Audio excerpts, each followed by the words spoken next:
Welcome to our module on lecturing. What you see here is a photo of a college lecture hall. It's pretty typical in most ways, maybe a little steeper than some in elevation, but it's a lecture hall, and it's designed really to support lectures. All the chairs are facing the same way, facing towards the front of the room.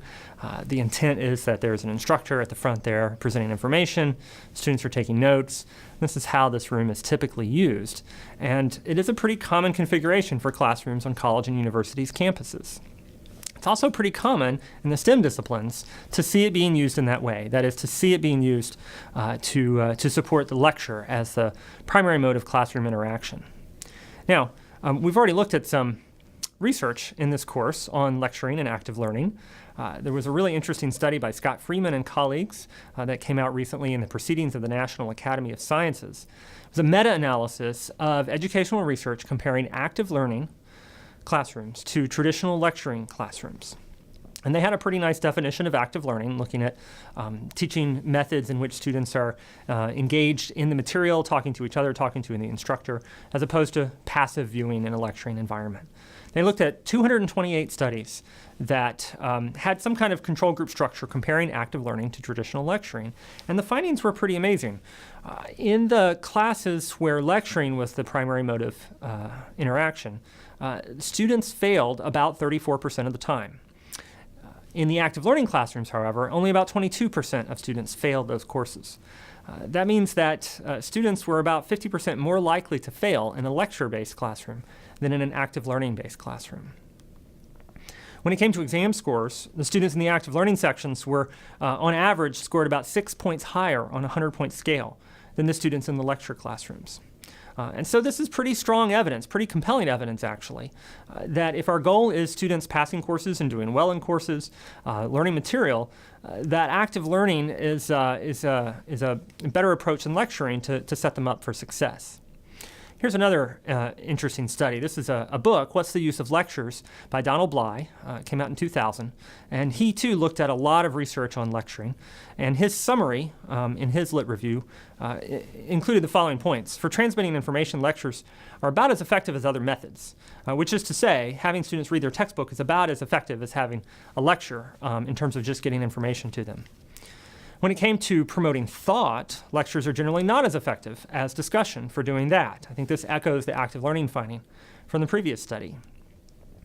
And in terms of changing attitudes or inspiring interest, Bly found that lectures aren't particularly effective for that either. And that may be particularly surprising for some. This is often one of the reasons we hear for lecturing in the college classroom is inspiring students, is showing your passion and interest for a subject and hoping that they catch some of that as well. But he found that actually, in the studies that he looked at, it wasn't that effective.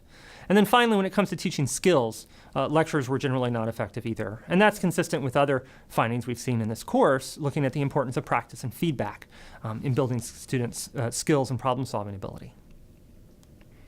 So given all of that, why is it that lecture is still pretty much the most common pedagogy, the most common teaching approach used in undergraduate STEM classrooms?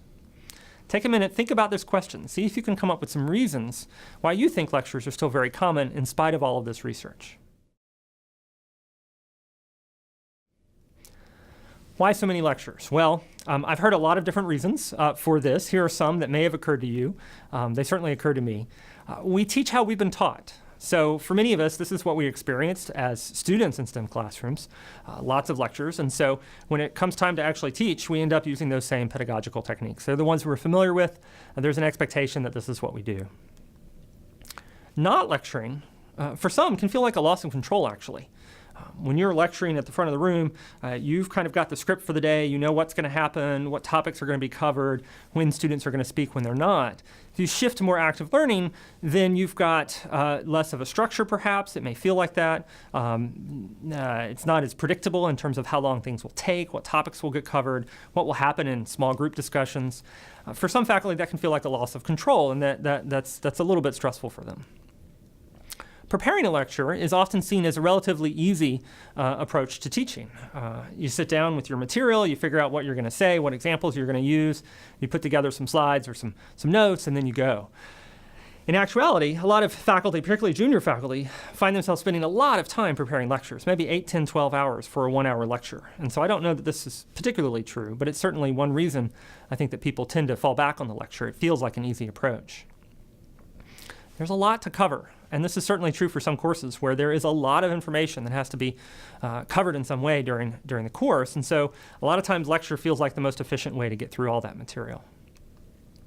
Also, as I kind of hinted at in the first picture, classrooms are built for lectures. It can be very hard to do anything but lecture in some classrooms.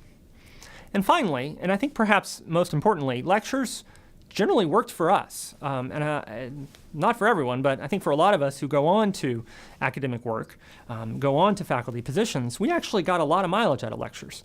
They did actually kind of work for us. And so I want to unpack that just a little bit here. Here's my next question for you. Why do you think programs for academic conferences consist almost entirely of lectures? Take a minute, brainstorm a few ideas for that. Now, here's my theory as to why we get a lot of mileage out of lectures at academic conferences and often in our own academic lives. One is when you go to a conference and you sit down for a keynote or a presentation, you're fairly well motivated to get something out of that presentation. Typically, it's in your field of interest or close to it. You're working on some projects and you want to get some new ideas or make some connections. You've got a high level of motivation to actually get a lot out of that presentation. There's also the idea of prior knowledge. You are also typically a pretty good audience member in the sense that you're bringing with you the background knowledge, the prerequisites to make sense out of a conference lecture. Now, that's certainly not always the case in every conference lecture, but certainly you're bringing a lot to the table in terms of making sense of that. And I think when I think about the college classroom, these two factors may not actually be at play all the time. So if you think about, a freshman chemistry class or a math course or an engineering course, when students walk in, they may not be particularly well motivated to really get everything they can out of that lecture, and they may not have the right prior knowledge to make sense of that lecture. And so, again, sometimes it's helpful to think back on our own experiences as learners. Maybe that was you sitting in a lecture hall getting a lot out of it, but there are a lot of other students there who may not have the same kind of ingredients you did to get a lot out of that lecture as a pedagogical technique, and I think that's why we see some of the results that we see in the research. So here's another aspect I want to drill down on. Answer this question. About how long can you follow a typical 1-hour colloquium talk in your field before your attention wanders?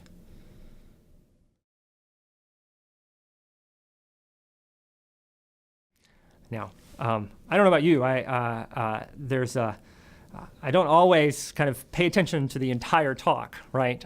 There's an attention span factor at play that I think is relevant. Now, I will say again, in our own disciplines, in our own academic settings, we can often maintain attention for quite some time, again, partially because of that motivation and prior knowledge. But in the classroom, a number of research studies have indicated that students' attention span tends to be somewhere between 10 and 20 minutes before they check out. This research is a little fuzzy. It's not as clear as some research that we've looked at in this course. But the general consensus is that 10 to 20 minutes, students tend to check out mentally a little bit. They'll often check back in for a little while, but then over the course of the hour, they kind of pay less and less attention. And so this idea of lecturing for 50 minutes, right, long period of time to students who may not be crazy about being there, who may not have quite the right prior knowledge to get much out of it, that's trouble, actually. Given the factors we've named here, the motivation, the prior knowledge, the attention span, given those, what roles do you think that lectures should play in undergraduate STEM teaching? Take a few minutes and think about this. Where have you seen lectures be particularly effective? Are there particular settings or uses of lectures that you think really work, given what we've said about motivation, prior knowledge, and attention span? Stay tuned for our next video when we'll look at some answers to that question.